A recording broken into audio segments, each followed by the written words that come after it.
More dogs go to the emergency room on the 4th of July than any other day. This is a fact. Your dog does not need to be part of any type of 4th of July celebration. They should be at home and they should be in a crate. If you take the dog to a party and somebody starts letting off fireworks, your dog can definitely get hurt. Dogs do not like the sound of fireworks. And when your dog hears those and your dog is allowed to get into that excited state and runs, they're getting something, you're conditioning the dog to be freaked out for the rest of its life around fireworks. You're never going to be able to get the dog better at this unless you send the dog off to somebody like me. This is a fact. Even dogs that are hunting dogs that are trained to work around gunshot do not like fireworks. Fireworks have a different sound. Some of them have a whistling sound.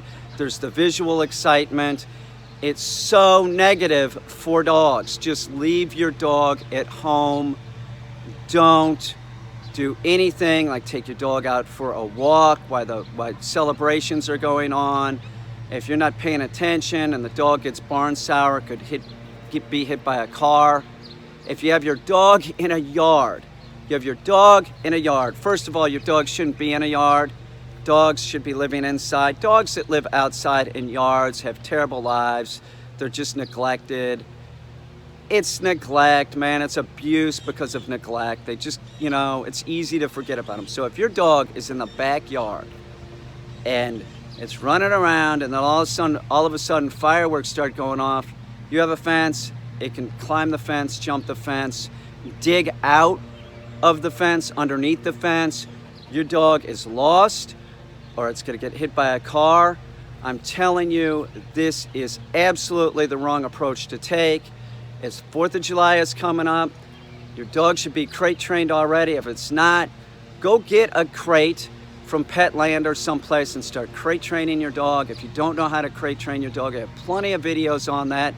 Everybody should have a crate for their dog for the lifetime of their dog. I'm not saying that Ike is in a crate 24/7 or anything like that, but the crate is in there, the crate door might be open, and he's just hanging out in there. That's his safe spot.